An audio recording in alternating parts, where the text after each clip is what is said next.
আসসালামু আলাইকুম ওয়া রাহমাতুল্লাহি ওয়া বারাকাতুহু।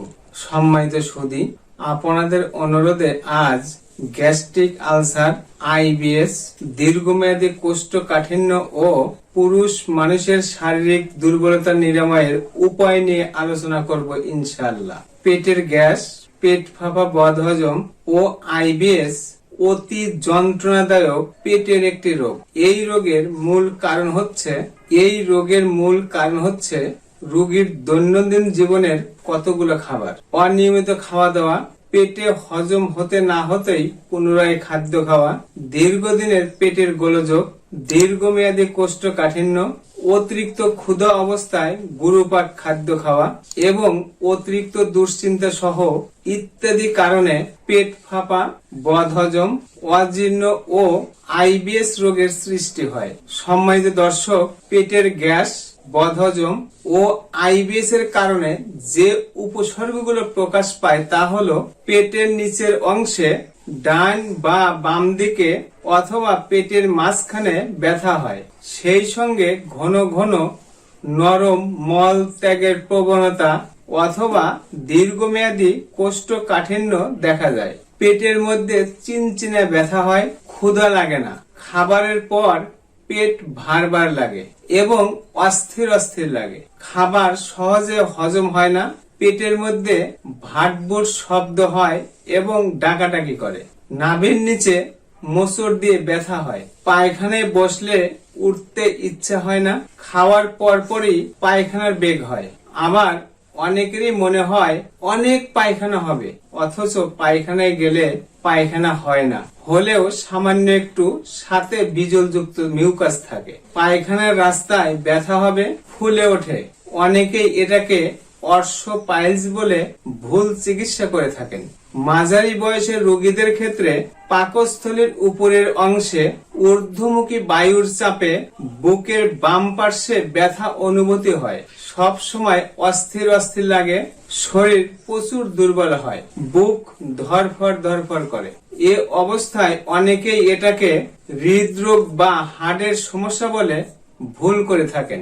অনেকেরই দেখা যায় দুধ, শাক বা তৈলাক্ত কোনো খাবার খেলেই পাতলা পায়খানা শুরু হয়, গিঠায় গিঠায় ব্যথা হবে, সারা শরীর চাবায় কামড়ায়, হাত পা টাচ ধরে, ঝিনঝিন করে, হাঁটতে গেলে পা অবশ অবশ লাগে, কোনো কাজে মন বসে না, মেজাজ আস্তে আস্তে খিটখিটে স্বভাবের হয়ে যায়। আর এই পেটের সমস্যার কারণে সবচেয়ে বেশি ক্ষতিগ্রস্ত হয় পুরুষ মানুষের যৌন দুর্বলতা, দ্রুত বীর্যপাত, লিঙ্গ উত্থান অক্ষমতা, পুরুষাঙ্গের শিথিলতা, ধ্বজভঙ্গ, এমনকি পুরুষাঙ্গ আস্তে আস্তে চিকন বা ছোট হয়ে যাবে, প্রস্রাব পরিষ্কার হয় না, ফোটায় ফোটায় প্রস্রাব হয়, প্রস্রাবের সাথে অথবা প্রস্রাবের আগে ও পরে পুঁইশাকের লালার মতো বা সাদা ভাতের মারের মতো আঠালো পদার্থ বের হওয়া সহ ইত্যাদি উপসর্গ প্রকাশ পায়। অর্থাৎ হয় পাতলা পায়খানা অথবা দীর্ঘমেয়াদী কোষ্ঠকাঠিন্য।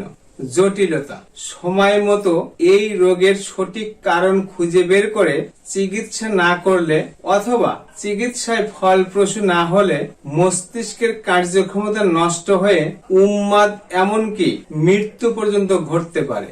সম্মানিত সুধী, অনেকেই অনুরোধ করেছেন উপরোক্ত রোগ থেকে মুক্তি পেতে ওষুধের নাম বলে দিন। তো আপনাদের অনুরোধে উপরোক্ত রোগ থেকে স্থায়ীভাবে মুক্তি পেতে সম্পূর্ণ প্রাকৃতিক এবং পার্শ্ব প্রতিক্রিয়া মুক্ত ওষুধের নাম বলে দিচ্ছি। প্রতিদিন সকালে ও বিকালে সফুব আবেহায়াত এবং সফুব আজওয়ান সেবনে সামান্য কিছুদিনের মধ্যেই উপরোক্ত রোগ যত জটিল বা যত পুরাতনই হোক না কেন সম্পূর্ণ নিরাময় হওয়া সম্ভব ইনশাআল্লাহ।